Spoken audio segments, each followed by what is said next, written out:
Arsenal strike again, people. Just when you think everything's rosy in the garden, that Arsenal that we've all seen before comes striking back. Arsenal therapy was going into liquidation, but it will be back on Monday, people. Um, Sunderland 2, Arsenal 2. Um, it feels like we lost. We drew, but we lost. 2 points dropped. Let's start off by talking about the manager, Mikel Arteta. The first thing I want to say, Mikel, is we are not Everton. You do not have to bring that Everton mentality into every game at Arsenal, because what he did today, he tried to Everton his way to victory. And what I mean by that is you're an inferior team, you're winning, and you just try and hang on to the result. Arsenal are 2-1 up. They're in control. Stadium lights gone quiet. And we decide we're going to defend our way to a 2-1 victory. Now, don't get me wrong. I don't mind a manager shutting up shop, but you've got to keep their defence honest. And by keeping them honest, you've got to keep somebody up the pitch. Marino is playing in midfield with 10 minutes to go, and we've got no way of getting up the pitch. We've got no outlet. If you look at the second goal, we clear the ball twice before we concede the goal. We're clearing it to nobody. So Sunderland are going, yep, reload again. Cross it again. Cross it again. Keep asking questions of them. And we messed up. If Marino was going to stay on the pitch for 90, keep him at the top of the pitch. He might hold the ball up. He might win a free kick. He forces the defender to play a quicker pass. But we allowed them to just attack us for 10 minutes and we conceded. The tactics were wrong. The tactics were wrong, Mikel. Let's talk about David Raya. Had a really good game today, but the problem with football is you can play well for 94 minutes and 55 seconds, but if you're stupid for 5 minutes, you might cost your team the game. What is he doing coming out for that ball? It's like the guy's had so little to do in the last 6 weeks, he thought, I'm just going to get involved and just run out and just try and punch the ball. No business to be there, bro. Go and look at the replay of the goal. The goal loops up into the middle. He would have caught it with his eyes closed if he'd just stayed on his line. Yeah, Gabriel's getting bullied by Brobby, but stay on your line. You weren't going to get the ball. He got nowhere near it. Concentration levels poor. Brain fart moment for David Raya. First 45 minutes, the worst 45 minutes of the season. Bullied, didn't want it, didn't create anything. They kicked us, they elbowed us. They did what we expected from a team who's just come up. The first goal that we conceded was an absolute shambles. The referee gives a free kick and a yellow card when Zubamendi's clearly won the ball. He was an awful referee today, Craig Pawson, terrible. But we conceded a free kick in the Sunderland area. They pump it forward. Declan Rice doesn't even jump. Ballard, the former Arsenal youth team player, wins the header, then spins him and then drills it in at the near post. It's a disgraceful goal to concede. I don't know what Declan Rice was doing. In the build-up to the free kick that we gave away, Eze gets bullied to the floor and then forces Zubamendi to have to make the tackle. Not good enough. Got to be stronger, Eze. We come in at half-time. I say, you're going to find out everything you need to know about this team in the second half. And to be fair, they came out and started playing well.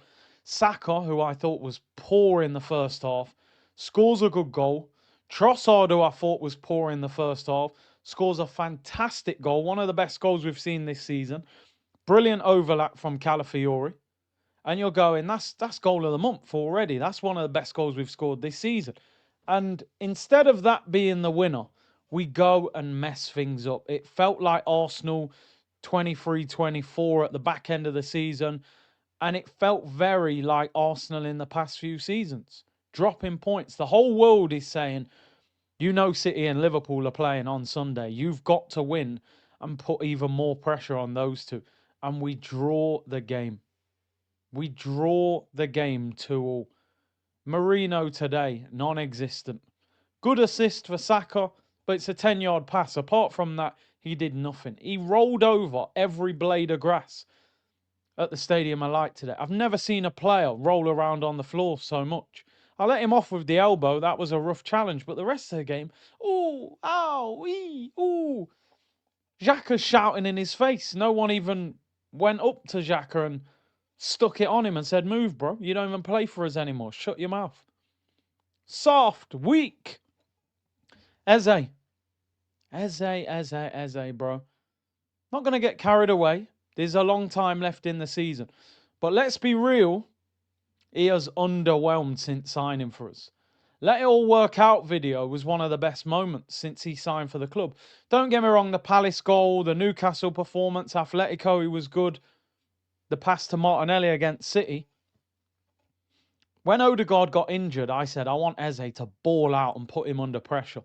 Unfortunately, Odegaard, or maybe fortunately, Odegaard's going to walk back into this team. Maybe Eze can play in the midfield with him. Who knows? But underwhelming so far. Such a disappointing result. Felt just typical Arsenal.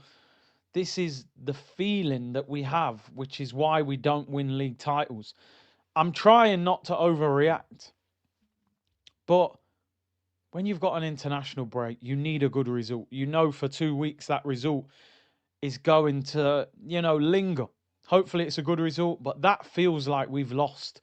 And somebody put in the chat, Sunderland were thugs, they were. What do you expect them to do? Declan Rice probably worth more than their whole team. Costs 100 million. They're not going to try and bop us off the pitch. They're going to rough us up. They're going to work hard. And they made life difficult. I want to give Sunderland credit, actually.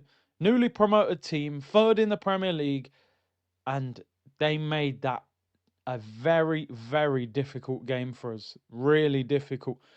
And I think in the end they deserved the point. We messed up, to be honest. We messed up. Rice, to his credit, did really well on the Saka goal, won the ball back. The other thing, by the way, and listen, this is a conversation that we need to have. Mikel Arteta says in the press conference, game every 3 days, we're struggling, we've got 6 players injured. You make one substitution in the 88th minute, which is Mosquera for Eze. Now, I understand at the end of the game, you're 2-1 up, and you might just be in a situation where you're going, now I want to rely on my experienced players. I don't want to throw Dauman or Waneri into that situation. So I do understand that, but I think every big club in the world plays every 3 days because they're all in Europe. We've been playing in Europe for years. So I don't see why playing in Europe, playing in the Premier League is some crazy thing. Like Pep's playing every 3 days. Slot's playing every 3 days. Like Bayern, Barca, Real, they're all playing every 3 days. That was the whole point of the squad depth. So listen, man, terrible result. I'm sorry. Terrible result. If Liverpool or Man City win tomorrow,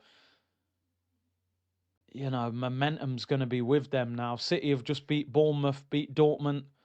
Liverpool have beat Villa, beat Real Madrid. We better hope that game finishes as a draw tomorrow. It just felt like the game that was going to show us whether we had changed. And drawing that game makes me feel like we haven't changed. It makes me feel like when we get to March and April, how are we going to deal with the pressure and the expectation? Don't get me wrong. We're missing 6 players, Madueke, Odegaard, Havertz, Jesus, Martinelli, Gyökeres.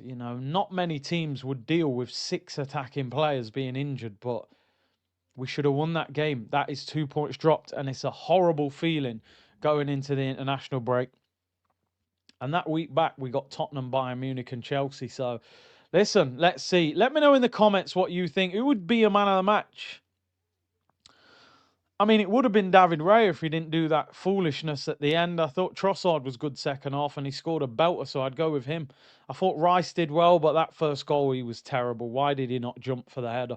So, listen, I don't want to overreact, but that was a horrible, horrible way to end just before the international break. But listen, enjoy your international break, people. Arsenal therapy will be back, I'm afraid. That's 2 points dropped. Big up to everyone. Hit the like button and subscribe. Explain to me in the comments, is that a point gained, bad performance, or is that 2 points dropped? And where is the blame for that result? Is it the manager? Is it the players? Is it a combination? Is it the ref? I'm not blaming the ref, but big up, hit the like and subscribe, and I'll see you soon, people. Bless.